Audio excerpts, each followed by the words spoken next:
Should the government bail out companies during rough economic times? I'm Marco Perry. Welcome to the Perry Platform.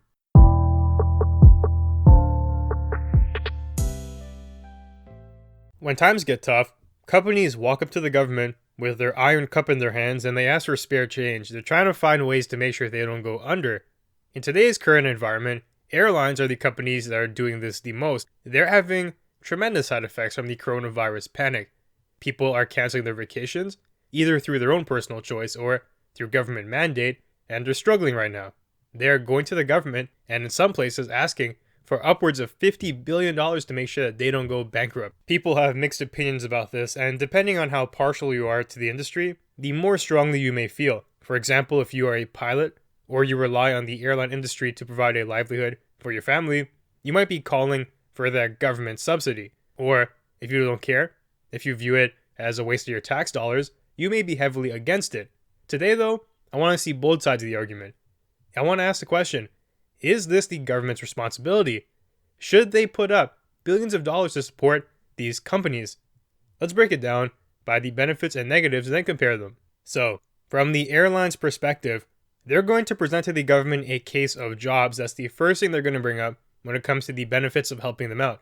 Essentially giving them either a tax break or just cash to make sure they don't go under. They'll tell you, hey, as a comprehensive whole, our industry employs upwards of 50 to 100,000 people. If you kill us right now, they're going to frame it like that, where it's your responsibility. Well, those people are going to go without a job and the economy is going to tank. You're going to have a bunch of people on unemployment insurance. You're going to have people in the streets. People can't pay their bills and you're going to compound the issue. Is that worth it to you? Now, the government will see that and put a price tag on it. They'll measure the amount that the airline's asking for, say a couple of $1 billion, versus the amount that we stand to lose by not helping them. The amount of money that we'd have to pay in things like benefits and ensuring that the citizens have ways to provide for themselves. If they see that the delta is large enough to justify helping the airlines out, they're going to do it. This is similar to a tactic that SNC pulled with Justin Trudeau. When SNC was facing their bribery charges, Trudeau defended them and he openly said that his rationale was the jobs. He didn't want the company to go under because people would be unemployed. It was a major company in Quebec and he just didn't want to see it. He didn't want to see the Canadian economy suffer and he didn't want those Canadian employees to be harmed. If SNC was found guilty, they would not be able to bid on federal contracts anymore. Essentially, they'd be out of work in Canada. Then, they would have to relocate. Those jobs would still exist, but they'd simply be in another country. Trudeau weighed the pros and the cons there, and he went to bat for them. He said it's simply not worth it. The pursuit of justice, because it was clear. SNC did bribe those officials in places like Libya. He said, we're going to turn a blind eye here. We're going to set up a deferred prosecution agreement where SNC may pay a fine or take a slap on the wrist, but we're going to pretend like everything is all good for the jobs. You'd be surprised how powerful this motivating factor is. Trudeau took the brunt of a corruption scandal just for that very reason. Now, at the same time, he didn't want to lose voters and constituents in that area, but the crux of it was the jobs. If the airlines leverage that, the governments usually crack. Even just from the citizen standpoint, this is a scenario that we don't want to encounter. We don't want thousands of Canadians to lose their job because the industry is suffering. None of these stakeholders present want it to happen, which makes it a very powerful bargaining chip. Now, the second benefit here is that we don't end up restarting the industry. If these companies were to hypothetically fail, then that means it'd be open. It'd be open season for either new enterprises or foreign competitors to come swoop in when times pick up.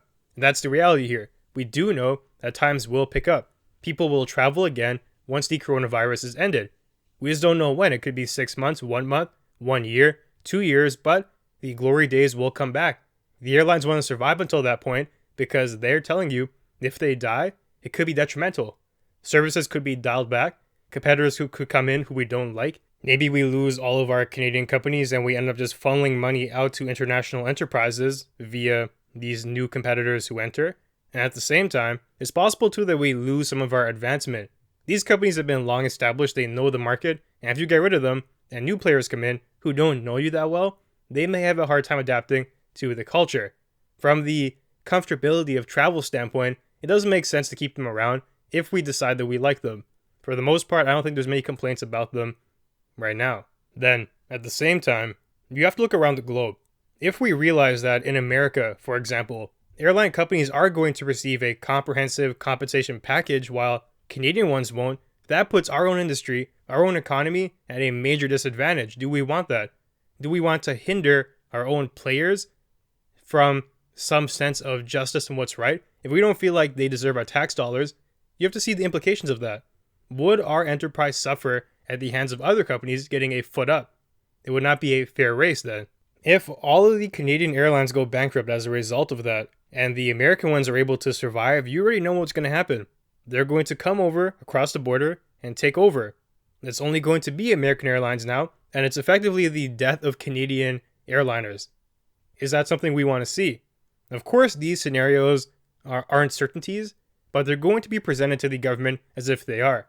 They're going to put as much pressure on the government as they can, and they're going to juice the benefits to their fullest extent. Now, finally, the airlines might go to the defense of them simply being a catalyst. If they fail, ask yourself what happens after that. They borrow money from a lot of banks. If the banks can't get their money back from the airlines who borrow hundreds of millions, if not billions of dollars from them, the banks might also suffer. If the banks become insolvent, then what happens? The people can't take back their cash as a run on the bank. It's a disastrous cycle that could transpire if a major enterprise like the airline industry fails. That puts pressure on the government because they might see it now as not only an airliner issue. There's a multitude of various institutions that are tightly aligned with that industry. If they were all to crumble at the hands of one component failing, that might be something worth avoiding. To my mind, though, it brings up this burning question. How can companies who earn millions of dollars every year in pure profits not have been prepared for a scenario like this? It's not as if that economic downturns are new to us. They happen on a cyclical basis. You can almost guarantee that once every decade, we're going to encounter something like this. For you, as a company, not to be aware of that, to not implement risk mitigation practices, that is the highest degree of nonchalance that you could display. It doesn't make much sense to do that. You should be able to rely on your own personal reserves by putting money away into an account to make sure when something happens like this, you can survive. Or rather, as I'm going to touch on, you should look at your insurance policies. And now we're going to move on to the negatives of helping out companies who are failing given certain economic context. How the hell does their corporate insurance policy not cover extenuating circumstances like this? It's just bewildering. If I'm in charge, I'd mandate that in law. Every company should have a corporate policy, insurance policy, that will cover them to some reasonable extent given a circumstance like this. It's ridiculous that they don't have plans in place for disasters, which we all know will happen given enough time. These things are not unforeseeable. The fundamental purpose of insurance is to make sure that when things go south, you aren't left crippled. If you get into a car accident but you can't afford to pay for it, you aren't going to be left without a means of transportation. Insurance will cover it. If you are on vacation and you get an illness, you're not going to be crippled by the expensive hospital bills. If you have insurance, you'll be able to do these things given these low probability but high impact situations. Now, with the airlines, that could be expensive. Maybe the policies cost millions of dollars, but that's the price you have to pay to be prepared. These companies make massive profits every year. They can afford it. Why they haven't done it, to me, doesn't make any sense. Maybe because we've babied them for far too long. Maybe because the insurance industry, needs a shakeup, and that has to be a product that is provided. Keep in mind, too, the two entities I'm singling out here, the insurance and the airliners, those aren't industries on the border of poverty with razor-thin margins. These guys make money. Lots and lots of money. Some of the most successful companies in the world are airliners and insurance ones. They have no excuse to not be able to figure this out on their own. Now, of course, there are reasonable limits here. I'm not saying to leave these companies completely out in the cold given every circumstance. If something were to happen, like World War III, where nukes are raining down all around you, and the insurance companies fail to, every industry fails, then yes, the government has to step in and find a way to fix that. But given something like an epidemic, something that happens quite frequently, something that we may encounter again during our lifetime. That should be something that the airliners can figure out. It should be something that they protect themselves from as part of their risk mitigation strategy. To have your first line of defense be to go to the government and beg, to have that foil tin cup in your hand and ask for spare change from the taxpayers doesn't seem like the applicable solution to me. In fact, it's a high degree of negligence. And that may be a product of the second point here. By giving them bailouts, we remove the risk aspect of business and create cavalier companies. If they know that when things get rough, the government, good old government, is going to save them, they're going to be more inclined to take risks. They're going to be more inclined not to save for the rainy days. Take it like this. If you have a parent who is rich and is going to help you, no matter how stupid you behave, you're going to be incentivized to act stupidly. People work hard and they get a job because they know in the future there will be a time when they have to pay certain expenses just to survive. They're going to know that times will be rough, so they save some money in a savings account. These are assurances in life they will occur. Now, if you have a parent who is going to give you an inflow of a couple $100,000 every time you ask for it, you're not going to be motivated to save and be independent. You don't care. You don't need an insurance policy. Your father is your personal bank account. It's all good. If we treat companies like this, we're creating a breeding ground for just cavalier behavior, not behavior that's in the best interest of society. It's also quite the false premise they're operating under. There is no promise that business comes with no risk. It's actually the opposite. Business is risky. Lots of companies fail. Why do you believe that you have this inherent right to not? It's up to you to make sure that doesn't happen as a free enterprise. The government isn't here to be your sugar daddy. Now, also, contrary to the idea of rewarding efficient business, we end up here where we're rewarding companies who are not efficient. Companies who are set to be doomed without our saving grace through market forces too. Things that are part of capitalism, things that are part of running an enterprise and a company. How they are so ill prepared is just out of the realm of excusability. Companies who actually ended up saving for these downturns, or companies who have invested in the proper procedures to make sure that they can survive, are not going to be rewarded. Every company here is going to be bailed out if the government decides to do so. What happens then? The companies who did well are going to look at each other and say, hey, we didn't have to do that. We could have just took that money that we invested and put it towards our bottom line. We had zero reason to prepare because these companies who didn't are going to end up in the same spot as us. That is you disincentivizing proper behavior. As the authority figure, you have to be wise to that. You have to incentivize what you want and not try to incentivize things that you don't want. It's basic logic, but the government hasn't caught on to that. Now, another factor here that's quite annoying is that we're the ones who have to foot the bill. It's the taxpayer money. At the same time, the government has limited resources. Money doesn't grow on trees here. They're pulling money out either from their bonds or their tax budget, and they're giving it to these private companies here. Ones that not every citizen even benefits from. It's a for-profit airline company who are taking our dollars so they can survive. This here is perfectly illustrated given the coronavirus situation. There are a lot of things that we can put that money towards. There are people who don't have a job to go to because the companies are shutting down. Why don't we take these billions of dollars and give it to them instead? Give it to the people so they have a way to survive. How about we do something like pausing interest on certain loans so people aren't worried about financial repercussions given the context of our world at the moment?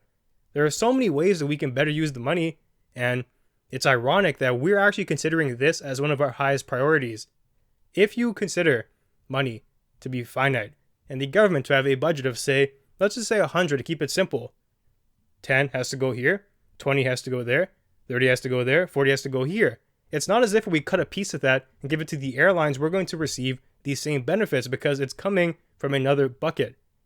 This is coming to a detriment to society. Of course, you have to weigh that with the benefits of saving jobs in the industry, but I keep going back to the central theme here. We shouldn't be able to be the ones making this choice. It's the company's decision to survive or to not, to invest in the proper policies to make sure when something like a downturn occurs, they can get through. That's on them, not on us. They're just passing off responsibility. I can't stand for that. The government's job is to act in the best interest of society, not in the best interest of private enterprise. Of course, sometimes those two things align, but in this case, I'm not too sure that it does. The government's scope doesn't include being a guardian angel for certain industries either. That's fundamentally not their role. Now, we get to the burning question though. So what should we do? There are benefits here, as we can see, like saving jobs in the industry, making sure Canadian companies don't die out, but there are also cons here because we incentivize cavalier behavior. We are using tax dollars that could be better spent elsewhere. There's a cost-benefit analysis that has to be done. So I would say, first of all, it's clear there are some negatives that we want to avoid. We don't want to ruin our economy. We don't want to lose jobs either. It's very painful if you rely on the airline industry to know that you are at risk now. A lot of Canadians are suffering at the hands of coronavirus, and if we can alleviate that for even some subset of the population, that's a good thing. At the same time, we don't want to baby these companies because they should be able to handle themselves. They should be treated as adults here. The world isn't falling apart either. It may seem like it, but this epidemic isn't the worst thing ever. If these companies are already coming begging given these circumstances, how would they react given a real disaster? Like a war, for example, or things that are beyond our control, like just a new technology being invented that cripples this industry. They are not prepared for these realities right now. They have to come to you to ask you to bail them out, but in reverse, they do very little to help you. A lot of these airlines are jacking up prices to bring Canadians home from other countries because they see it as a profit motivating factor. They're not acting in the best interest of society. The government is going to force them to do that, but given their own free will, it would never happen. But they expect us to be generous in return. It doesn't work like that. Clearly, I'm not for bailing out companies unless there are actual dire circumstances here, and I don't think we are currently in one yet. This is something that should have been foreseeable. Epidemics happen. They just were not prepared. And this brings up a very complicated question though, because I do understand that given our current situation, there isn't much room to navigate. If we stick die hard to our values here of not bailing out a company, there are going to be massive detriments that come our way. I'll say this, given our current set of barriers here that are getting in the way of our decision, we may have to bite the bullet for now. Realistically, I think the Canadian government is going to have to give these guys some money due to their own incompetence, but still, the downside is just far too great at this point in time. Right now, the short-term goal is to make sure that we don't encounter mass unemployment and an entire industry doesn't get wiped off the face of the Canadian economy. Going forward, I will say in the long term, our goal should be changing these realities to make sure next time something happens, these companies are prepared to make sure they don't come begging when they need to. They shouldn't have to. They should be able to be self-sufficient. They're a private for-profit industry, not a social enterprise. I would wager that the first step in doing that is figuring out this insurance thing. Why aren't they being covered for these extenuating circumstances? They should have a plan in place that says if customers cannot fly, we are covered for X amount of months as we try to figure out what the hell is going on. They need to either get that willingly, or if they don't want to, we put it in law. We can't drive a car without insurance because we know that if we hit somebody and we can't pay for it, we are unduly harming another citizen. Now, if the airlines are shutting down because they're not protected, they're allowed to unduly harm the taxpayer and the government budget. That seems ironic to me, and we need to hold these companies to the same standard that we would do for a private individual. In fact, an enterprise or a corporation is actually treated as a private individual. I see no distinction here.